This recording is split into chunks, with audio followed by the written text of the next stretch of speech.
Ladies, let me tell you something. You were not put on this earth to be everyone's bandage. You were not born to be the cure for wounds. You didn't inflict. Somewhere along the line, they convinced you that love means sacrifice, even if it tears you apart. That healing others should come at the price of your own peace. That you should be the strong one, the forgiving one, the understanding one, the one who stays, even when staying is killing you. But I'm here to break that lie. Because, baby, you are not their savior. You are not God. You are not a martyr. And you were never meant to bleed endlessly just to prove your love. Let's start with the truth most people are afraid to tell you. Some people like you broken. Some people will keep wounding you just to see if you'll keep stitching yourself back together for them. They've seen you show up after betrayal. They've seen you pour into their emptiness while you were bone dry. They've watched you bend, twist, shrink, and suffocate under the weight of their irresponsibility, and they never said thank you because they expect it now. They expect your silence, your saving, your self-sacrifice. They've confused your compassion with duty. They've mistaken your heart for a hospital. And I'm here to tell you that's not love. That's not what real love feels like. Real love doesn't manipulate your empathy. Real love doesn't drain you to feed itself. Real love holds you while you heal. It doesn't hand you a mop and ask you to clean up its mess while you're still bleeding from your own. So if no one has given you permission yet, I'll say it loud and clear. You can stop now. You can stop trying to fix people who don't want to be fixed. You can stop returning to relationships where you're more therapist than partner. You can stop explaining your worth to people committed to misunderstanding you. You can stop hoping that your pain will wake them up, that maybe, just maybe, if you love them enough, they'll change. They won't. Not until they want to. Not until they do the work. You've been carrying other people's consequences on your back like a cross. You've been bleeding out emotionally, financially, mentally, in relationships, at work, in your family, hoping that your suffering will somehow rescue someone else. But listen to me, it is not noble to self-destruct for the sake of others. It is not holy, it is not righteous, and it sure as hell isn't love. It's trauma, it's conditioning. It's the belief that your value comes from how much pain you can endure before you break. And that belief, it's gotta die. Because every time you ignore your boundaries to keep someone else comfortable, you're teaching yourself that your needs don't matter. Every time you say yes while your soul is screaming no, you chip away at your self-worth. Every time you rescue someone from consequences they created, you rob them of the growth their pain was supposed to teach them. Let that sink in. You're robbing them. You think you're helping, but you're actually keeping them stuck. Because every time you save them from their own mess, you're saying, I don't believe you're capable of growing through this. You keep absorbing their chaos. You keep giving grace to people who weaponize your kindness. And all the while, you're running on empty, wondering why you feel invisible. But it's not them who needs to change first. It's you. You need to stop bleeding for people who wouldn't even offer you a band-aid. This is not about becoming bitter. This is about becoming better, about choosing yourself without apology, about recognizing that your love is sacred and not everyone deserves a front row seat to it. Because here's the thing, Queen, your love is powerful, your heart is gold, but even gold tarnishes when it's left in the wrong hands too long. Even the strongest light dims when it's always shining for others and never for itself. So shine for you this time. You've spent enough nights crying over people who didn't show up. You've over-explained, over-given, over-accommodated, over-functioned. And for what? For crumbs, for inconsistent affection, for people who only come around when they need something. You are more than a life raft for sinking ships. You are not the answer to their brokenness. You are not their savior. And if that truth feels heavy, if you feel guilt rising in your throat, I want you to breathe and remember this. Self-love is not selfish. Boundaries are not cruelty. Saying no is not betrayal. You are not abandoning anyone by choosing your people. You are simply returning to yourself. Let the rescuers retire. Let the fixer in you sit down. Let the healer rest. Let the woman who's been putting everyone first finally stand at the front of her own line. because baby, your healing matters too. And some of the most radical healing you'll ever do is letting people walk away, not because you're cold-hearted, but because you're finally choosing to stop bleeding for people who would never cut themselves for you. Think about that. You've got people you'd move mountains for who wouldn't even step over a puddle for you. People who watched you unravel and blamed you for falling apart. People who loved the version of you that suffered silently, and you kept hoping they'd change. But their silence didn't change. Their gaslighting didn't change. Their absence didn't change. And still you stayed. Why? Because you thought being loyal meant being loyal to their potential. But real love, real loyalty, it starts with you. Loyalty to your peace, loyalty to your sanity, loyalty to your joy. You deserve relationships that don't require you to betray yourself to keep them. You deserve friendships that don't leave you emotionally bankrupt. You deserve a family dynamic that doesn't rely on you being the emotional janitor for generational messes you didn't make. And if that means walking away, do it. If it means blocking their number, do it. If it means sitting in silence while you grieve the version of you who didn't know better, do it. Because this next chapter of your life requires a healed woman, not a wounded savior. This next version of you needs space to thrive, not just survive. You've spent too long waiting for others to give you the permission to stop hurting. So let me give it to you. You can rest now. You can say enough. You can walk away from people who only love you when you're convenient. You can stop showing up to battles that aren't yours. You can stop fighting for people who don't fight for you. You can stop bleeding, sis, because the truth is, they were never going to stop taking. As long as you keep giving, they'll keep draining. But today, you choose a different story. Today, you choose wholeness over martyrdom. You choose peace over chaos. You choose you, the woman who's rising now. She knows her worth. She knows that love without limits is not love, it's addiction. She knows that being the strong one all the time is not sustainable. It's self-abuse. So she chooses differently now. She chooses friends who pour back. She chooses partners who see her, not just her usefulness. She chooses a life where her joy is not a reward but a right. And if you're still wondering what it looks like to stop being their savior, it starts with this. You pause, you breathe, you look at your reflection, not the tired one, not the one crying at midnight, not the one burnt out, but the real you, the woman underneath the rose. And you say, I deserve to be saved too. Not by them, but by you. So stop bleeding, love. Put the bandages down, let their mess be theirs, and pick up your own healing. Because you can't pour from an empty soul, and you are done bleeding for people who never planned to stop the night. You see, once you stop rescuing, the silence that follows is uncomfortable. Not because you're wrong, but because you're finally hearing your own voice again. That voice, the one you've drowned out with everyone else's, the one that whispered this isn't fair when you ignored your own boundaries, the one that quietly begged, please let me matter too. It's still there. It's always been there, buried under obligation, guilt, and the pressure to keep everything together. But you are not a glue stick for broken people. You are not their emotional scaffolding. You're not the background music to their drama. You are a full living symphony. And for once, it's time to let your own music play loud. Because healing doesn't always look like bubble baths and journals. Sometimes healing is ugly. It's hard. It's loud. It's deleting numbers with shaking hands. It's saying, I won't do this anymore, even when your heart wants to run back. It's enduring the storm of your own boundaries being tested and not giving in.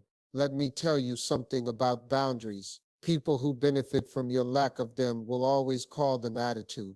The moment you stop catering, they'll accuse you of being too much or not the same. That's because the version of you that served their ego has retired. The version of you that kept tolerating disrespect in the name of love, she's gone. And in her place stands a woman who has nothing left to prove. You don't owe anyone access just because you've known them for years. Longevity isn't loyalty.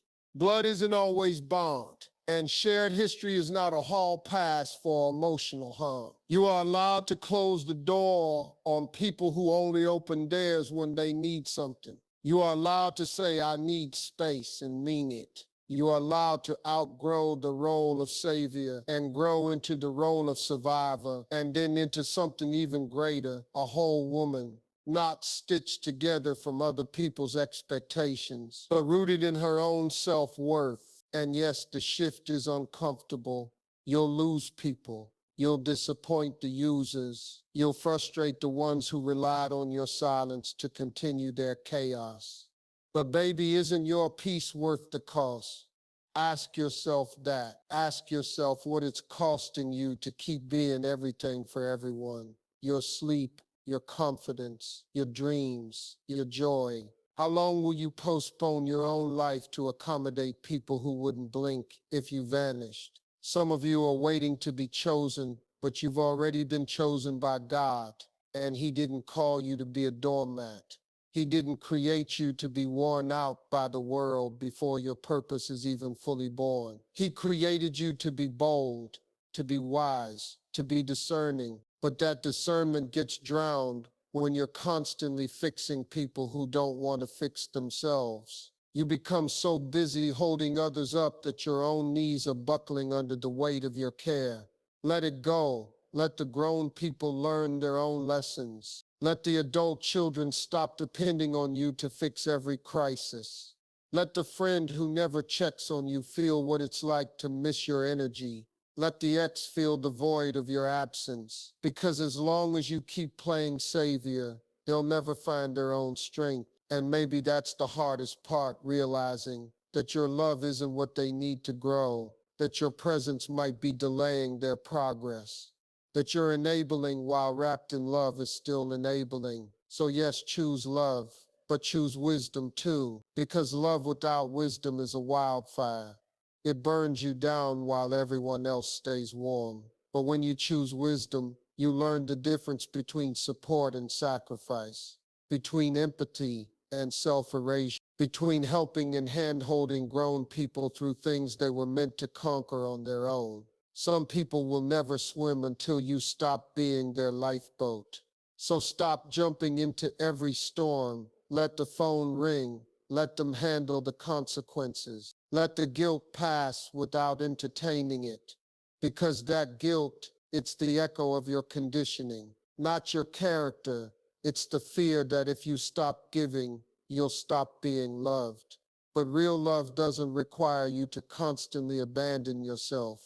Real love celebrates your healing. Real love respects your boundaries. Real love claps when you say, I need to rest.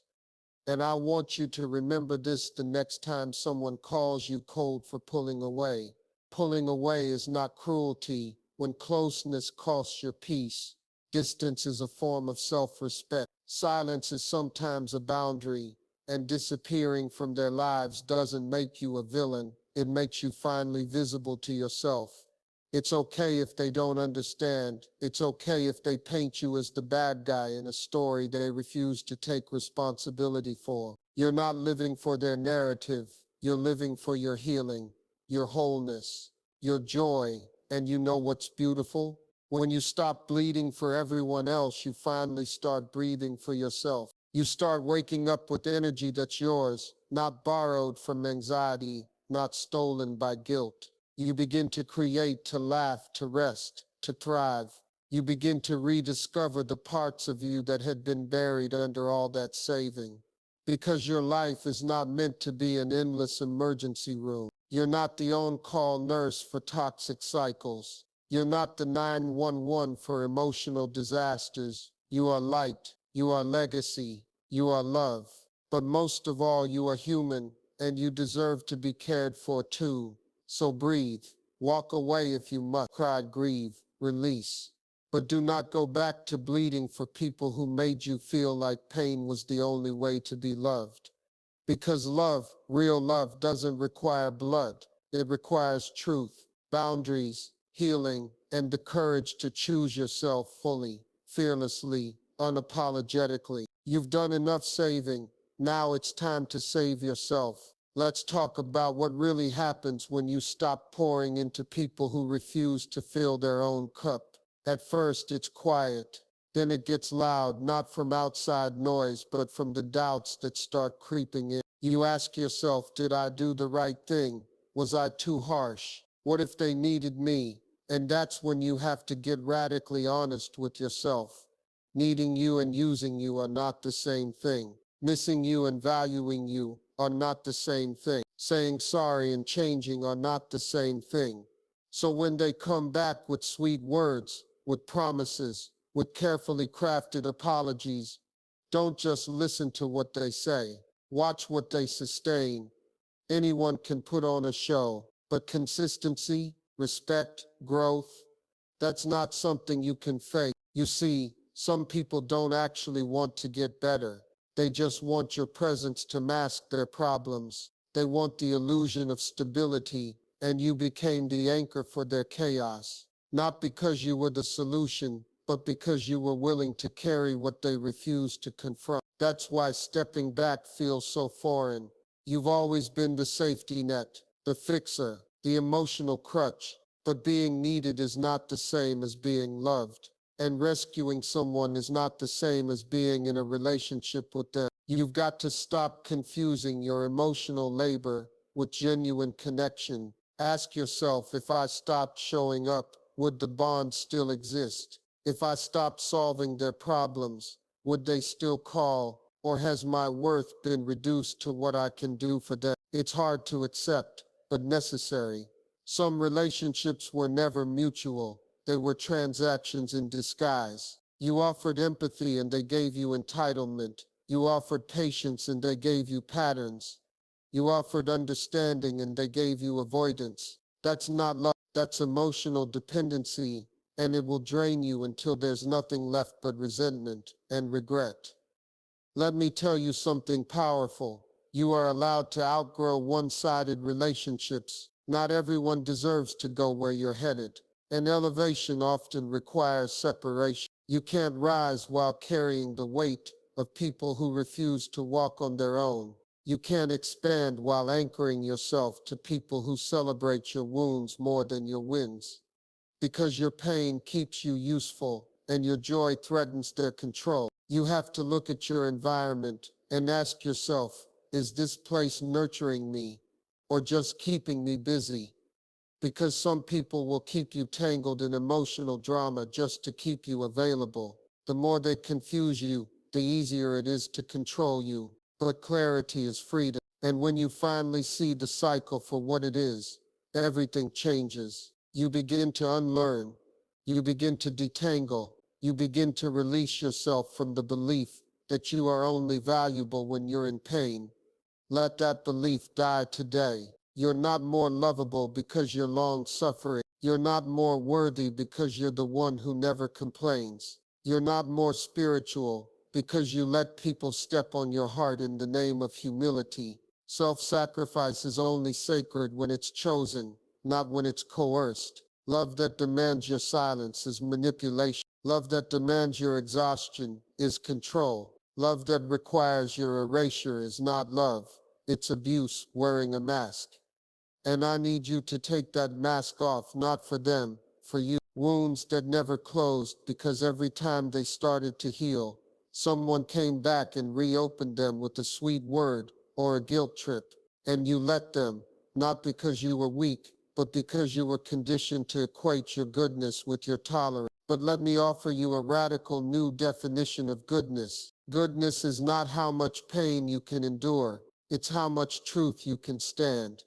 And the truth is, you deserve reciprocity. You deserve emotional safety. You deserve a love that holds you up, not one that makes you need. You don't need to keep proving your worth by bleeding for people who keep handing you knives. You don't need to convince anyone to treat you right. You don't need to beg for consistency. You don't need to earn rest. You need to reclaim it. There is strength in softness, yeah, but there is power in saying, this is where I stop. There is wisdom in silence. There is courage in walking away without the need to be understood. Stop explaining your boundaries. Stop justifying your peace. Stop giving second, third, and fourth chances to people who didn't even deserve the first. Because your spirit knows, it always knew. You felt it in your body, the tightness, the weight, the exhaustion. That ache wasn't just physical, it was emotional, spiritual. It was the burden of carrying other people's brokenness while your own soul was starving. You were made to bloom, not bleed. You were born to lead your life, not lose yourself in the noise of everyone else's expectation. And if the world has made you feel like choosing yourself is selfish, let me remind you, your life is not a charity project. You are not a rehabilitation center for the emotionally unavailable. You are not a motivational speaker for people who refuse to listen. You are not a forever safe space for someone who keeps setting your heart on fire and calling it love. You are not the backup plan, the emotional sponge, or the rebound. You are a whole, complete, worthy being, and you deserve to be loved in full color, not grayscale. So don't go back, don't settle, don't shrink, don't dim your brilliance so someone else doesn't feel insecure. You are not sent here to be less. You are sent here to shine, even if it blinds the ones who only loved you in the shadows. Let them adjust their eyes or let them go. Either way, you keep rising. Now let's talk about something no one prepares you for, the loneliness that comes with healing. It's not the kind of loneliness that comes from being physically alone. It's deep. It's the ache of realizing how many connections were built on your willingness to be less vocal, less prioritized, less protected. You'll start to notice the shift. The calls slow down, the invitations stop. The people you used to center your life around suddenly forget you exist. Not because you did something wrong, but because you stopped doing everything. That's not punishment, that's revelation. The ones who vanished when you established boundaries were only attached to your availability, not your authenticity. And you have to let them go. Let them drift. Let the silence settle. Let the room clear. Because what's waiting for you on the other side of that emptiness is everything real you were too distracted to see. There's power in starting over with yourself. There's wisdom in relearning who you are without the weight of everyone else's needs shaping your choices, without the guilt, without the pressure, without the noise. Because healing isn't just walking away from toxic people, it's walking back to your true self. That version of you before you learned to overcompensate, before you began equating your worth with what you could give, fix, or endure. That girl who once believed in joy without needing to earn it, the one who dreamed without fear, who laughed without shame, who trusted her instincts before they were silenced by obligation. She's not gone, she's waiting. And every time you say no to manipulation, every time you say yes to rest, every time you detach from people who use your love like a utility, you get closer to her. You rebuild her. And let me be clear,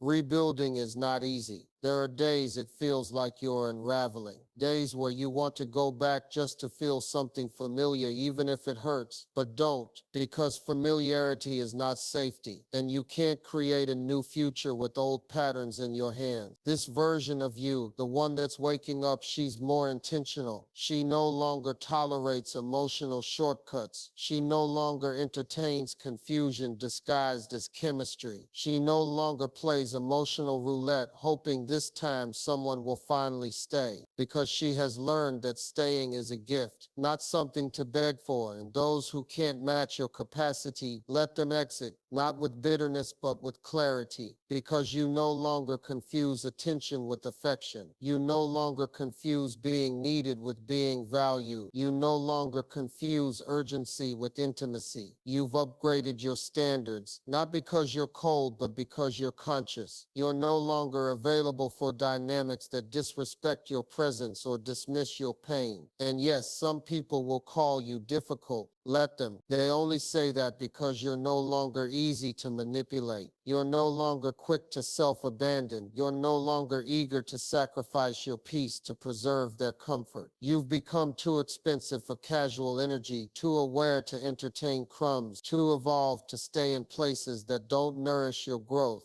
And that's a beautiful place to be, because from here you begin to attract differently. Not out of loneliness, but out of alignment. Not from desperation, but from discernment. Not because you need saving, but because you've already saved yourself. And when you meet people from this place of healing, you don't perform for their approval. You don't mold yourself to fit their brokenness. You don't lower your vibration to accommodate their inconsistency. You show up whole. You show up with a heart that has been shattered and rebuilt. You show up knowing that your energy is a privilege, not a convenience. And when someone mishandles it, you don't argue, you don't chase, you don't beg, you simply leave. Because peace is no longer something you seek, it's something you protect. So yes, you will walk alone sometimes, but the solitude isn't punishment, it's preparation. Because you're being refined, you're being taught to recognize the sound of your own soul again. You're being shown what it means to live a life designed by choice, not default. And that, my love, is the most sacred journey you will ever take. So stop looking back. Stop grieving the comfort of dysfunction. Stop mourning what was never meant to stay. Not everyone is supposed to come with you. Not every chapter deserves a sequel. Not every connection is meant to last. Some people are just mirrors reflecting back the parts of you that needed healing. Some people are bridges, temporary paths to your next level. Some people are simply storms, painful, yes, but necessary to wash away the illusions you clung to. And once the storm clears, you emerge, lighter, stronger, wiser.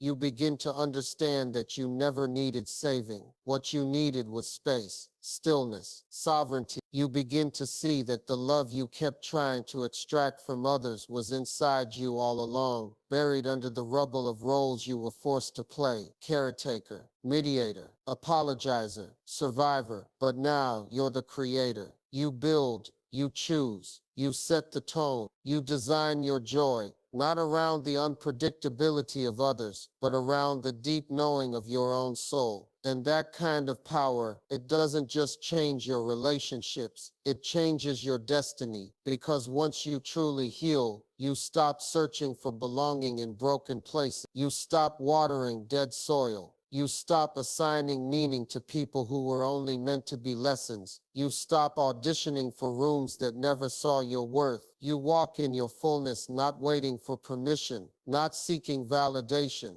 not needing to explain. You become the version of yourself that your younger self prayed for. Whole, aligned, unshakable, and nothing can take that away from you. Healing also means facing the parts of yourself that kept you bound to dysfunction, not with shame, but with radical honesty, because it wasn't just what they did to you. It was what you told yourself in the silence after. You convinced yourself you were easier to love if you were smaller, quieter, more accommodating. You told yourself their neglect was your fault. You thought if you could just love them better, they'd finally see you. And when they didn't, you turned the failure inward, carving blame into your own chest like a ritual. But here's the truth. You never had to bleed to be worthy. Your worth was never tied to your ability to be everything to everyone. You didn't need to earn tenderness. You didn't need to work overtime for the bare minimum. You didn't need to stay in places that shrunk you just to prove you weren't giving up. You needed to trust that your soul knew what it was doing when it whispered leave. But you stayed, because hope has a beautiful way of dressing up denial in language that sounds like faith. You weren't foolish, you were faithful. You believed in potential. You believed in the best version of them. You saw light in people who only showed you shadows. And that says something beautiful about you. But now, you need to believe in you, the way you believed in them. You need to invest in the version of yourself that exists beyond survival. The version of you who is not constantly recovering from someone else's damage. The version who walks into a room without scanning for threats. Who no longer needs to read between the lines of someone's silence. Who no longer over-apologizes just to keep the peace. Who knows that peace that cost your voice is war dressed as harmony. This is what emotional freedom looks like. It's the moment you stop performing, you stop over-explaining, you stop assigning meaning to breadcrumbs, and you start living. You start waking up not wondering who you need to rescue today, but asking what would nourish me right now, what would excite me, what would bring me closer to the life I crave, not the one I settled for. You shift from martyrdom to meaning, from exhaustion to embodiment, from shrinking to sovereignty. And with that shift comes resistance, not from within, but from those around you, the ones who benefited from your silence, your yes, your self-erasure. They'll call you changed, distant, difficult, but let that be their confusion. You don't owe anyone the version of you that nearly died trying to make others comfortable. You don't owe return visits to places that left you starving. You don't owe closure to people who disappeared when you needed them most. What you owe is to yourself. You owe yourself the softness you offered so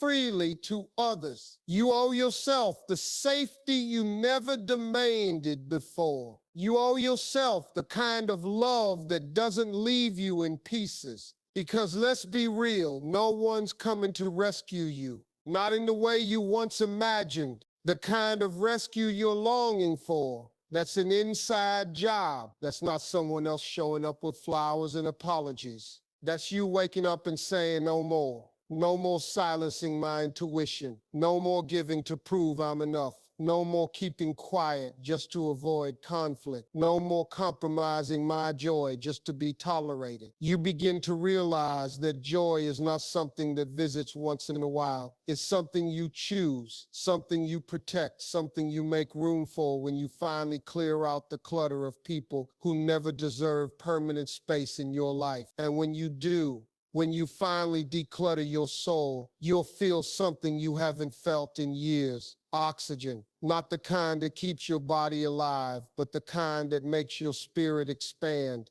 You'll feel space to dream again, to create, to rest without guilt, to laugh without looking over your shoulder. You'll become a sanctuary to yourself. And from that place, everything changes. You don't attract people who need fixing. You attract people who are whole enough to grow beside you. You don't stay in places out of fear of starting over. You trust that starting over is holy ground, where your future begins without the baggage of old identities. You stop waiting to be picked. You stop apologizing for having standards. You stop trying to explain the value of your presence to people too distracted to recognize gold, because you know who you are now. And you know that peace is too expensive to trade for temporary company. You know that love is not a transaction, that connection doesn't require a discount, that energy exchanges must be mutual or they become theft, and you refuse to be stolen from again. You stop giving people discounts to stay. You stop extending the benefit of the doubt when the pattern is already clear. You stop mistaking chaos for passion. You stop mistaking emotional unavailability for mystery. You get real. You get grounded. And in that groundedness, you find a kind of unshakable power that doesn't need to raise its voice. It just is. You become the calm in your own storm, the answer to your own prayer, the miracle you used to wait for in someone else's arms. And when they come back, and they will, offering apologies, nostalgia, empty promises, you'll meet them with a smile that doesn't crave reconciliation, a smile rooted in release, in understanding, in the quiet knowledge that loving someone doesn't mean you have to let them stay, because some chapters end with a full stop, not a comma, and you've earned the right to write your next chapter in peace. A chapter where your heart is not a battlefield, where your boundaries are not up for debate, where your love is not wasted on unwilling souls. You've earned the right to exist without rescuing, to love without bleeding, to be without constantly proving. You've earned rest, wholeness, expansion, and you don't have to explain that to anyone. Let them wonder how you got so free. Let them stare in silence as you become the woman who no longer sets herself on fire to keep others warm. Let them watch, confused, as you rise in the clarity that you were never too much. You were just never meant to shrink for small minds. Because now you know you were never their savior. And that's the most liberating truth of all.